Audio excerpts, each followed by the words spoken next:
Okay, so I'm gonna let you guys pick out what color paper you want. This is a blue, so your choices are blue, like a green, a pink, or black. Black can look really cool because when you do the glue lines, once it dries, the glue line will be black, and then the color that you put in between the buildings is going to be really bright. So black can look cool. Don't let the black color make you think that you have to get a different color. I'm pulling out a brand new art supplies that I bought this year. It's these rulers that are clear, and I want to use these rulers that are clear because you can see all the lines that you've already made. They feel almost like rubbery. They're very bendy, but they're not rubber. They will still break. So I need you to be extra gentle with these ones. Don't bend them because they will snap, and I will be a sad art teacher. Use them and treat them like you would treat any other supplies, making sure that you're respecting it. So I shouldn't see you slapping it on the table or banging it against other rulers or bending it. So be very gentle with these. I'm going to do this with a Sharpie so you can see what I'm doing, but you're going to start with a pencil today. We're just doing the basic lines. Okay, I'm going to start with some simple geometric shapes from my buildings. Charlie, can you give me a simple geometric shape that I could do for my building? Circle.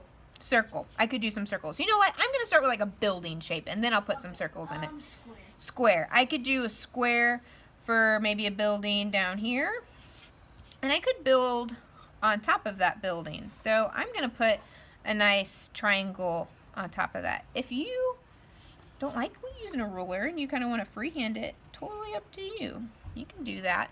Okay, I got one. My paper is smaller than what yours is going to be because I didn't want a giant paper for this video. So I'm doing small paper. You're going to have maybe a few more buildings.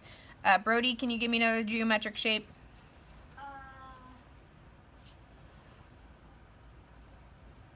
Rectangle. Rectangle? Love it. Rectangle makes a really nice building one. So I'm going to have to kind of move my ruler around to make these shapes. I could even think back to, and I can do one right here, think back to our pumpkin project where our pumpkins were doing something so they look like they go back into space. Kayla, what were they doing? Overlap. They were overlapping. I could even do some overlapping. So all I do is pretend that my buildings are behind other buildings. And then I could fill these in with some really cool lines like triangles or circles and just make them look really neat. They don't have to look like real buildings like the ones I showed you. So triangles, I got some lines. I could do some circles like you guys said. Here's the thing though.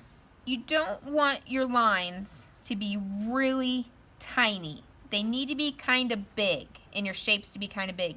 Because if they're really tiny, the next time when you draw over them with glue, the wet glue, if they're really small, the glue will just kind of glop together and make one shape. It's really hard, like for instance, if I was doing, I'll do it on the back, like my shapes were like this, all right next to each other. These lines are so close together that their glue would not look like lines anymore. It would just mush together. So I would do some lines that are looking pretty thick. I like the triangle look. This is pretty cool. Yeah. I showed you guys some flags. If you want to add some flags to it, you can. Triangles on tops of things. Loving it. Not too many details, you guys. Maybe a circle here, circle there, circle here. No, I'm just freehanding it. I don't have to use the ruler for everything. Okay, this is as much that I want to do. You got to know when to stop though. So this is the first step, is doing it in pencil, and then the next time I see you, we'll do it with glue.